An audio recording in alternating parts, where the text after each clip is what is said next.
Today marks 59 days of no load shedding in the country. So with the cold winter months creeping in, how did we get here and how much progress has Eskom really made in the last few months? Newzroom Afrika's Andersen found this report on the latest state of the grid. Let's take a look. It's basically 2 months without having to worry or hear about stages, or needing to check an app before you leave work to find out if you can cook dinner at home. At first, the abundance of electricity came as a shock to South Africans. Now, just days before an election, it's been met with suspicion and a fear over what may happen once all the votes have been cast next Wednesday. But according to Eskom and Electricity Minister Ramokgopa's latest update this week, real significant progress has been made at Eskom over the last year or so. We've been able to approximately improve that energy availability factor by approximately 9 percentage points. Considerable improvement. Of course, the board has placed a target on management to achieve. Ramokgopa has also denied claims that the lack of load shedding has to do with the elections. In fact, he believes that the short-term pain at the end of last year, with higher stages of load shedding as a result of extra maintenance, is now paying off as a long-term gain. In fact, that gain is an improvement worth 5 stages of load shedding.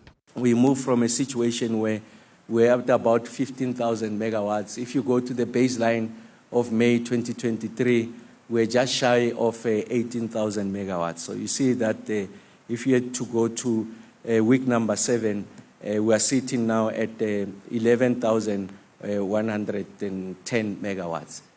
Significantly better than the same period last year where we were at 16,000 megawatts. So we've been able to claw back 5,000 megawatts. So in common parlance, of course, it's not a linear relationship.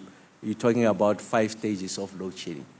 Last week, the Pretoria High Court denied Eskom and the government leave to appeal a key ruling, ordering it to provide electricity to schools, hospitals, and institutions that provide essential services. Failing to do so was deemed unconstitutional. Ramokgopa says the government is weighing up its options because fulfilling the court order may be unsustainable. We remain to be advised by the legal people in the presidency what constitute the next move, because what we went to present before the court, we wanted to appeal that judgment.